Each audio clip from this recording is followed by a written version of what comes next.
Shalom, ada sukacita? Amin. Haleluya. Bapak Ibu Saudara kasih dalam Tuhan, tema saat ini adalah tua tidak otomatis menjadi dewasa rohani.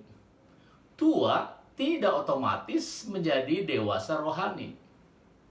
Mari kita baca Lukas pasal 1 ayat 5 sampai dengan 20. Lukas 1 ayat 5 sampai 20. Saya akan bacakan untuk saudara. Pada zaman Herodes Raja Yudea adalah seorang imam yang bernama Zakaria dari rombongan Abia. Istrinya juga berasal dari keturunan Harun, namanya Elisabet. Keduanya adalah benar di hadapan Allah dan hidup menurut segala perintah dan ketetapan Tuhan dengan tidak bercacat. Tetapi mereka tidak mempunyai anak sebab Elisabet mandul dan keduanya telah lanjut umurnya. Pada suatu kali, waktu tiba giliran rombongannya, Zakaria melakukan tugas keimaman di hadapan Tuhan. Sebab ketika diundi, sebagaimana lazimnya, untuk menentukan imam yang bertugas, dialah yang ditunjuk untuk masuk ke dalam bait suci dan membakar ukupan di situ. Sementara itu seluruh umat berkumpul di luar dan sembahyang. Waktu itu adalah waktu pembakaran ukupan. Maka tampaklah kepada Zakaria seorang malaikat Tuhan berdiri di sebelah kanan mezbah pembakaran ukupan. Melihat hal itu ia terkejut dan menjadi takut. Tetapi malaikat itu berkata kepadanya, "Jangan takut, hai Zakaria, sebab doamu telah dikabulkan, dan Elisabet, istrimu, akan melahirkan seorang anak laki-laki bagimu, dan haruslah engkau menamai dia Yohanes. Engkau akan bersukacita dan bergembira, bahkan banyak orang akan bersukacita atas kelahirannya itu. Sebab ia akan besar di hadapan Tuhan, dan ia tidak akan minum anggur atau minuman keras, dan ia akan penuh dengan Roh Kudus, mulai dari rahim ibunya. Ia akan membuat banyak orang Israel berbalik kepada Tuhan Allah mereka. Dan ia akan berjalan mendahului Tuhan dalam roh dan kuasa Elia, untuk membuat hati bapak-bapak berbalik kepada anak-anaknya, dan hati orang-orang durhaka kepada pikiran orang-orang benar, dan dengan demikian menyiapkan bagi Tuhan suatu umat yang layak baginya."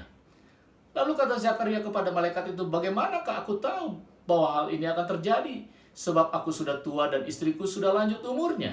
Jawab malaikat itu kepadanya, "Akulah Gabriel yang melayani Allah, dan aku telah diutus untuk berbicara dengan engkau dan untuk menyampaikan kabar baik ini kepadamu. Sesungguhnya engkau akan menjadi bisu dan tidak dapat berkata-kata sampai kepada hari di mana semuanya ini terjadi, karena engkau tidak percaya akan perkataanku yang akan nyata kebenarannya pada waktunya."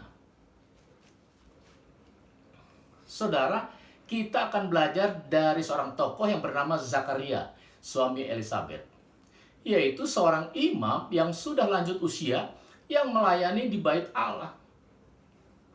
Firman Tuhan menceritakan ketika Zakaria melayani di bait Allah, malaikat Gabriel datang membawa berita bahagia kepadanya, yaitu dia akan mendapatkan anak sebagai jawaban doa yang telah cukup lama dipanjatkan kepada Tuhan.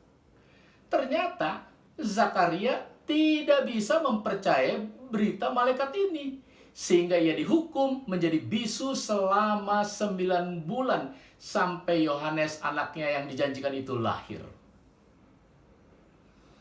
Dari kisah tentang Imam Zakaria ini, kita melihat suatu kenyataan seperti tema khotbah kita saat ini, yaitu tua tidak otomatis menjadi dewasa rohani.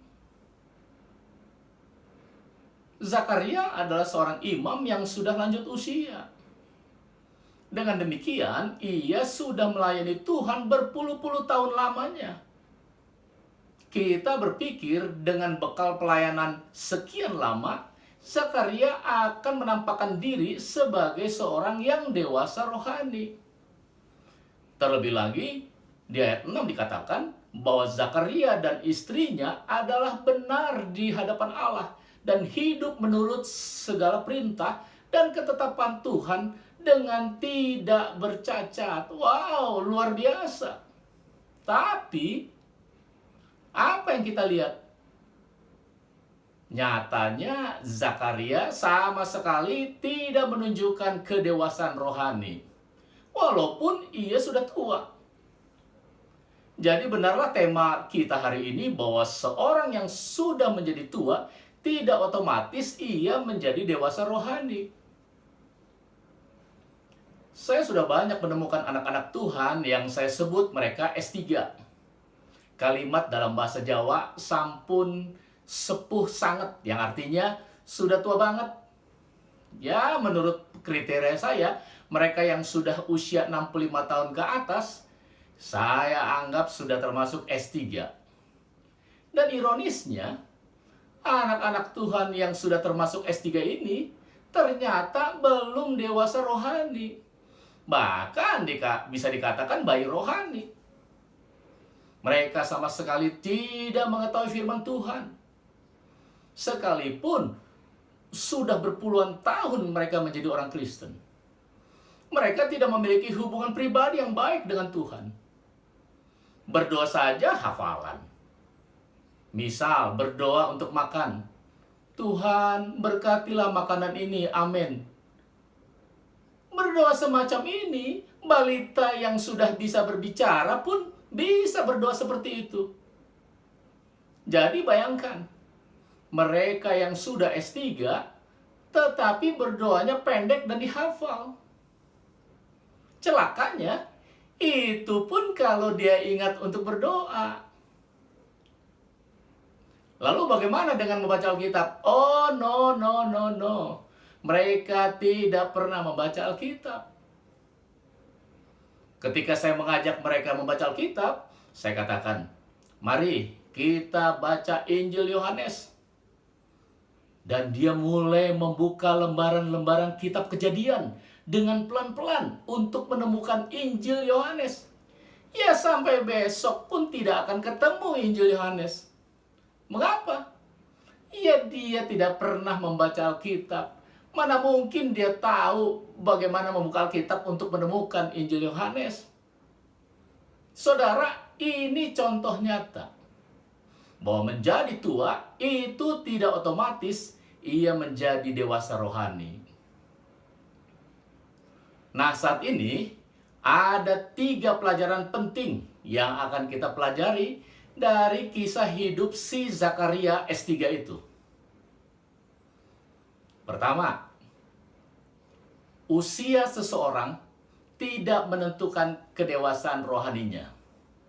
Usia seseorang tidak menentukan kedewasaan rohaninya. Zakaria adalah seorang imam yang lanjut usia. Paling tidak usianya di atas 65 tahun. Bahkan dia adalah seorang yang sudah punya pengalaman puluhan tahun dalam pelayanan sebagai imam. Dengan kata lain, ia adalah seorang yang kenyang makan manis, pahit, dan asam garam kehidupan ini. Sementara pada ayat-ayat berikutnya di dalam pasal yang sama, diceritakan juga kisah seorang anak dara yang bernama Maria, yang usianya masih sangat muda, kira-kira 18 tahun. Seorang yang belum memiliki pengalaman rohani yang mengesankan. Seorang yang belum tahu banyak pengetahuan tentang kehidupan. Tetapi Maria berbeda dengan Zakaria. Perbedaan apa yang dicatat dalam Alkitab tentang kedua orang tersebut, yaitu Zakaria dan Maria? Perhatikan saudara. Ketika malaikat Gabriel datang kepada Zakaria untuk memberitahukan bahwa ia akan punya anak, reaksi daripada Zakaria adalah tidak percaya. Dan akibatnya ia menjadi bisu selama 9 bulan. Berbeda sekali dengan reaksi Maria. Ketika Maria mendengar berita dari malaikat Gabriel, walaupun bagi Maria berita itu kedengarannya sama sekali tidak masuk akal, di mana ia sebagai seorang dara yang belum menikah dikatakan mengandung seorang anak, tetapi Maria percaya dengan sepenuh hatinya. Seperti yang dikatakan dalam Lukas 1 ayat 38. Kesimpulannya, usia seseorang tidak mempengaruhi imannya. Maria masih sangat muda, tetapi kerohaniannya jauh lebih dewasa daripada Zakaria yang sudah lanjut usia. Ada beberapa contoh lain di dalam Alkitab, di mana yang muda justru kerohaniannya lebih dewasa daripada yang lebih tua usianya. Contohnya, Samuel dan Imam Eli. Alkitab mencatat, Samuel sekalipun masih sangat muda, tetapi ia taat kepada Tuhan. Dan semakin dewasa usianya, ia pun semakin taat kepada Tuhan. Dan tidak ada satupun dari firman Tuhan yang dia biarkan gugur. Sementara Imam Eli semakin tua, bukannya semakin taat dan dewasa rohani, tapi justru semakin tidak rohani. Sampai akhirnya Tuhan menghukum keluarganya untuk selamanya karena dosa yang telah diketahuinya, yakni bahwa anak-anaknya telah menghujat Allah, tetapi ia tidak memarahi mereka. Nanti saudara bisa baca lengkap dalam 1 Samuel mulai pasal 3. Contoh lain, di mana yang muda justru kerohaniannya lebih dewasa dari yang lebih tua usianya, yaitu Daud dan Raja Saul. Dalam 1 Samuel pasal 17 ayat 11 dan ayat 32 sampai 37, 1 Samuel 17 ayat 11 dan 32 sampai 37 saya akan bacakan untuk saudara. Ketika Saul dan segenap orang Israel mendengar perkataan orang Filistin itu, maka cemaslah hati mereka dan sangat ketakutan. Berkatalah Daud kepada Saul, "Janganlah seseorang menjadi tawar hati karena dia. Hambamu ini akan pergi melawan orang Filistin itu." Tetapi Saul berkata kepada Daud, "Tidak mungkin kau dapat menghadapi orang Filistin itu untuk melawan dia, sebab engkau masih muda, sedang dia sejak dari masa mudanya telah menjadi prajurit." Tetapi Daud berkata kepada Saul, "Hambamu ini biasa mengembalakan kambing domba ayahnya. Apabila datang singa atau beruang yang menerkam seekor domba dari kawanannya, maka aku mengejarnya, menghajarnya dan melepaskan domba itu dari mulutnya. Kemudian apabila ia berdiri menyerang aku, maka aku menangkap janggutnya, lalu menghajarnya dan membunuhnya. Baik singa maupun beruang telah dihajar oleh hambamu ini, dan orang Filistin yang tidak bersunat itu, ia akan sama seperti salah satu daripada binatang itu, karena ia telah mencemooh barisan daripada Allah yang hidup. Pula kata Daud, Tuhan yang telah melepaskan aku dari cakar singa dan dari cakar beruang, dia juga akan melepaskan aku dari tangan orang Filistin itu." Kata Saul kepada Daud, "Pergilah, Tuhan menyertai engkau." Saudara, sekalipun Daud masih sangat muda, tetapi rohaninya justru lebih dewasa dari Raja Saul. Imannya menunjukkan kedewasaan rohaninya. Jadi dalam menghadapi masalah yang begitu sulit, yaitu menghadapi musuh yang besar seperti Goliat, ia tidak takut karena ia sangat-sangat percaya akan pertolongan Tuhan. Jadi saudara, sekali lagi, usia seseorang tidak mempengaruhi imannya.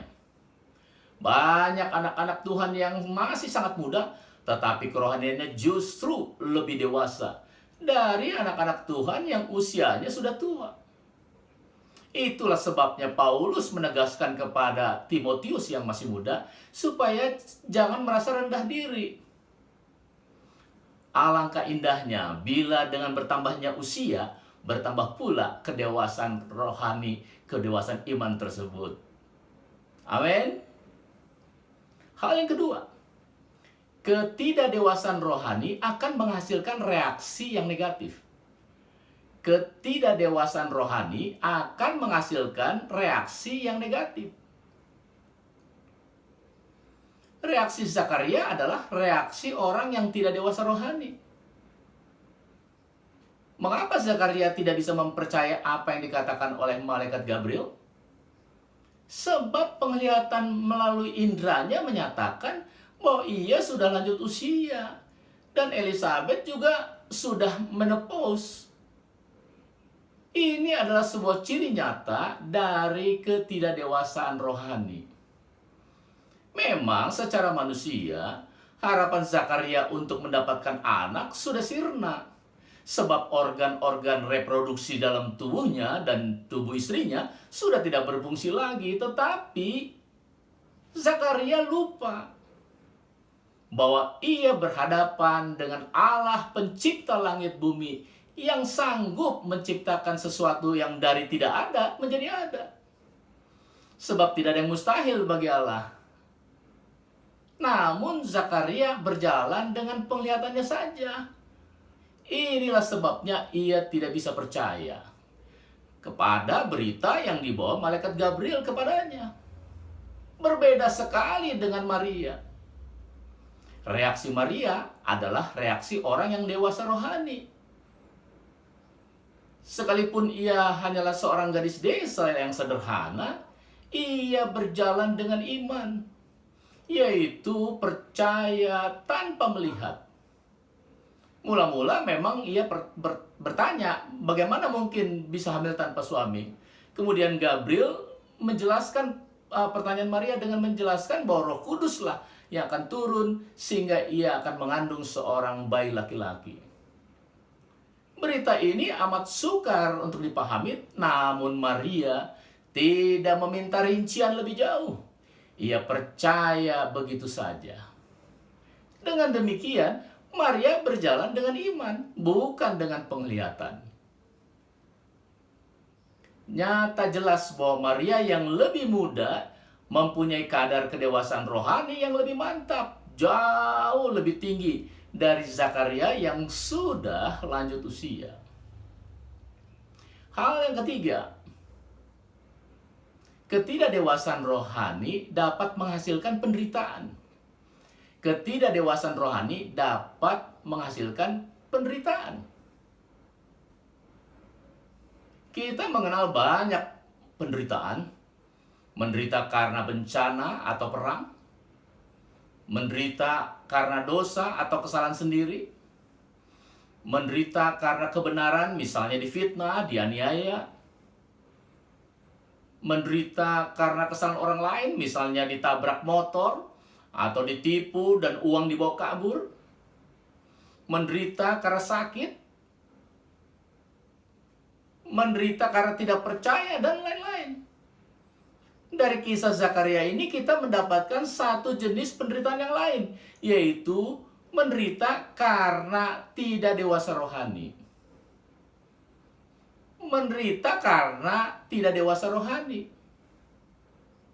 Zakaria harus menerima kenyataan menjadi bisu selama 9 bulan lamanya. Ini tentu sebuah penderitaan yang berat, terutama bagi orang yang sudah lanjut usia seperti Zakaria. Penderitaan ini seharusnya bisa dihindari jika ia percaya. Namun nasi sudah menjadi bubur.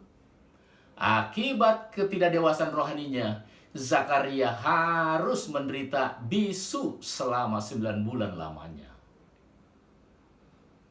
Contoh lain mengenai penderitaan karena ketidakdewasaan rohani dapat kita lihat di dalam diri 12 pengintai yang diutus Musa untuk mengintai keadaan di negeri Kanaan. 12 orang ini memiliki persamaan, sehingga kita berharap mereka juga menghasilkan laporan yang sama. Tapi kenyataannya tidak seperti itu. 10 pengintai memberikan laporan yang negatif, dan hanya 2 orang pengintai, yaitu Yosua dan Kaleb, yang memberikan laporan positif. Akibatnya, hal ini membuat orang Israel harus menerima hukuman yang sangat pahit, yaitu mengembara di padang gurun selama 40 tahun lamanya. Jelas ini merupakan penderitaan yang sangat berat. Seharusnya mereka hanya membutuhkan waktu beberapa puluh hari saja untuk masuk ke tanah perjanjian yang telah Tuhan janjikan, kalau saja mereka percaya. Kesimpulannya, saudara, dengan bertambahnya usia, hendaknya kedewasaan rohani juga semakin nyata dalam kehidupan anak-anak Tuhan. Amin. Dengan demikian, hidup kita akan semakin mempermuliakan nama Tuhan Yesus. Amin. Tuhan Yesus memberkati. Mari kita berdoa. Bapa di surga, terima kasih karena hamba sudah menyampaikan firman-Mu. Kami percaya Roh Kudus akan menjelaskan lebih jauh lagi ke dalam hati dan pikiran kami yang paling dalam, sehingga kami mengerti akan kebenaran firman-Mu.